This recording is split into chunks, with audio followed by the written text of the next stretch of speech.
किसी भी काम को करने के लिए हमें पहले उसे सीखना पड़ता है और सीखने के लिए हम बहाने मारने लगते हैं, मगर ऐसा ना हो। एक व्यापारी व्यापार करने के लिए एक शहर से दूसरे शहर जाता था। बीच में रेगिस्तान का कुछ इलाका पड़ता था। वह आदमी निगेटिव सोच वाला इंसान था। हमेशा शिकायतें करता रहता था कि मेरे पास ये नहीं है, मेरे पास वो नहीं है, मेरे पास इसकी कमी है, मेरे पास उसकी कमी है। एक दिन वह आदमी रेगिस्तान से गुजर रहा था, तभी उसकी पानी की बोतल खाली हो जाती है। उसे बड़ी जोर से प्यास लगती है, लेकिन रेगिस्तान में कभी पानी का कुछ जरिया था ही नहीं, ना नदी थी ना तालाब था, और बहुत लंबा सफ़र करना था उसको। गुस्सा बहुत आ रहा था। बोलता है कि कितना खराब जगह है, ना कोई पेड़ ना कोई पानी, और रास्ता भी इतना लंबा कि रेगिस्तान पार करना पड़ता है, और कहीं कुछ तलाशते ही नहीं, रेत इतनी गर्म। तभी आसमान की तरफ भगवान से शिकायत करने लगता है। कहता है कि भगवान, ये कैसी जगह बना दी आपने। अगर मेरे पास पानी होता और सारे संसाधन होते तो मैं इस जगह को हरियाली से भर देता, सारी जगह पेड़ पौधे लगा देता। और आदमी ऊपर देखकर भगवान से शिकायतें करने लगा, और ऐसा लग रहा था जैसे भगवान उसकी बातें सुन रहे हैं। अब वो ये चाह रहा था कि उसको जवाब भी मिले, और जैसे ही वो नीचे देखता है तो चकित हो जाता है। चमत्कार ये हुआ कि जैसे ही उसने नीचे देखा तो उसकी आंखों के सामने कुआं नजर आया, तो वो घबरा गया। थोड़ी पास जाके देखा तो सच में वो कुआं था और पानी से भरा हुआ था। फिर उसके दिमाग में नेगेटिव सोच आया कि कुआं तो मिल गया, पानी भी भरा है, मगर मैं इसको निकालूं कैसे पानी को। उसको शिकायत ही रही आती थी।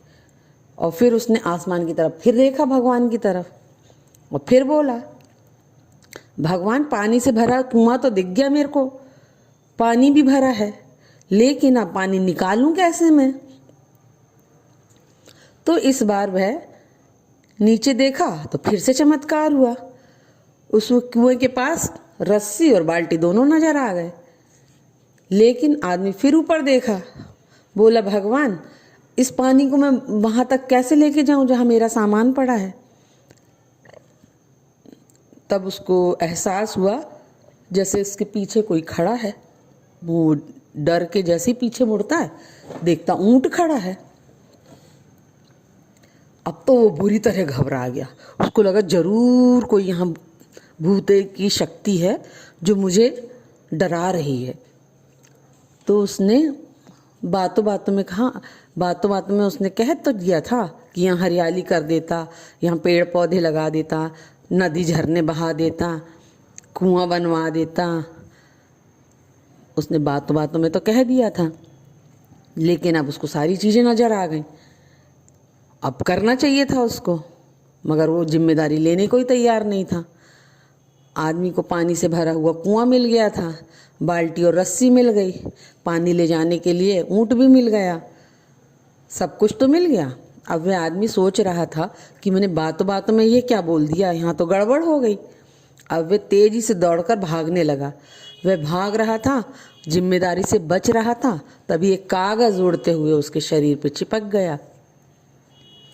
उसने जब उस कागज को देखा तो उस पर लिखा हुआ था कि मैंने तुम्हें पानी दिया, कुआं दिया, रस्सी दी, बाल्टी दी, पानी ले जाने के साधन भी दिया, ऊंट भी दिया तुमको, फिर अब क्यों बच रहे हो।